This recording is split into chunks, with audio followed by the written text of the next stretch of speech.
kopeerid seal nüüd? See on masin ja masin kopeerib ise. Sa kodus ka ei vahi külmkapi kõrval silm punnis, et kas ikka külmetab? Ma ei tea, ma ei ole ammu koju jõudnud. Kontori õhk. Noh, tšau sulle ka. Tšau. Kas ma võiks äkki täna varem? Tütrel sügiskontsert. See juba käib, aga ta on päris lõpus. Ta pannakse alati lõpust. Ma ei jõua kunagi õigel ajal.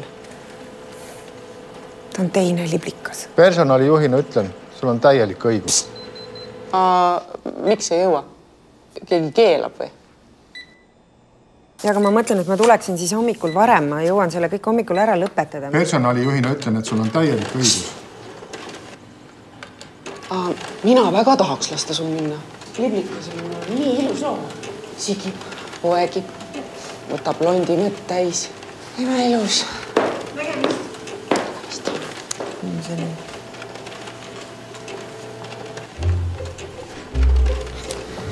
Minust ka keegi kunagi aru saaks. Kui mina luban sinul varem ära minna. Siin olen mina. Siin on hunnik tühja maad. Need on su kolleegid. Tšau. Ja see siin tuled sina. Näed nüüd ise. Tahtsin lasta sul minna. Väga tahtsin. Kuidagi ei taha. Seadust ei ole selle kohta või? Ei ole seadusest sihukest asja, et töötaja võib iga jumala nädal minna teist liblikat vaatama. No, kuule, pole midagi. Tulevad lapsel teised peod ja gümnaasiumi lõpetamine ja pulmad ja midagi veel kindlasti. Eks sinna siis jõuad. Ega töö ei ole nii kui liblikas. Et üks päev ja ongi kõik, eks. Töö on töö. Töö on töö. Hoia seda. Vist leidsin sellise seaduse? Tuleb kohe lavale. Ei ole, kuulge. Ei. Ei ole mingit seadust. Kui leiate mulle mingi seaduse, kohe lasen minna. Kopeeri nüüd. Ega masin on masin. Ega inimene masina vastu ei saa.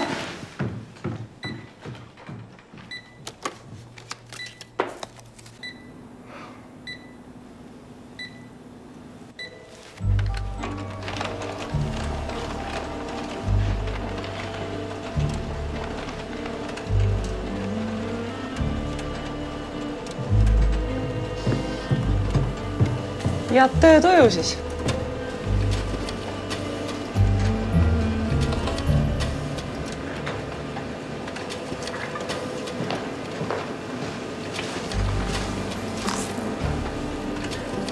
Mina personalijuhina võin sind ära visata, sest seadus on selline. Lastevanemaid peab töö ja pereelu ühildamises aitama.